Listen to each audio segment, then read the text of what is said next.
ICSE upcoming board exam যেটার জন্য prepare হচ্ছে সবাই, খুব টেনশনে আছো, তারই কি প্রিকশন নেওয়া উচিত এভরিথিং নিয়ে ডিসকাস করবো। অ্যান্ড মোস্ট ইম্পর্টেন্টলি তোমাদের এবারে প্যাটার্নে কি চেঞ্জ আসতে যাচ্ছে। ফার্স্ট অফ অল এখানে সেকশন যদি বলা হয় অ্যাজ ইউজুয়াল আমাদের সেকশন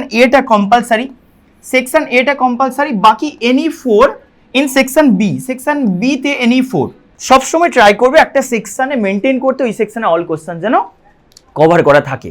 সাপোজ তুমি এখন স্কিপ করতে চাইছো বা মানে কনফিডেন্ট নও, তাহলে কিন্তু কোশ্চেন মার্ক দিয়ে গিয়ে ওগুলো জায়গা ছেড়ে রেখো। ওগুলো কিন্তু হ্যাপাজার্ডলি এখানে ওখানে লাস্ট পেজে গিয়ে একদম এমসিকিউ সলভ করছি সেখানে মার্ক করছি, এটা যেন না করা হয়। ধরো আমি কোশ্চেন নাম্বার 2 বলছি, কোশ্চেন নাম্বার 2 এ যখন এরকম লিখছি তাহলে ক্লিয়ারলি এটা যেন থাকে 2 এর এ, 2 এর বি, 2 এর সি।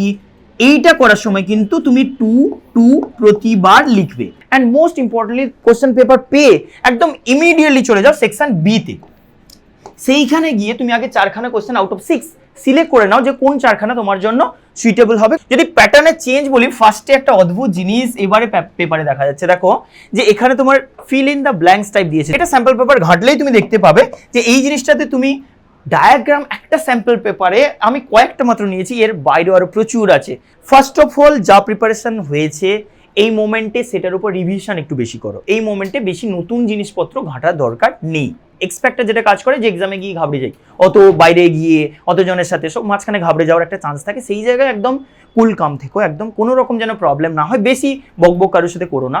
আমি তো আমার টাইমে বলতাম যে একদমই দেখতামই না, যা দিয়েছি ঠিক আছে নেক্সট এক্সাম, কারণ নেক্সট এক্সাম যেন কোনোভাবে খারাপ না হয় আগের এক্সামটার জন্য।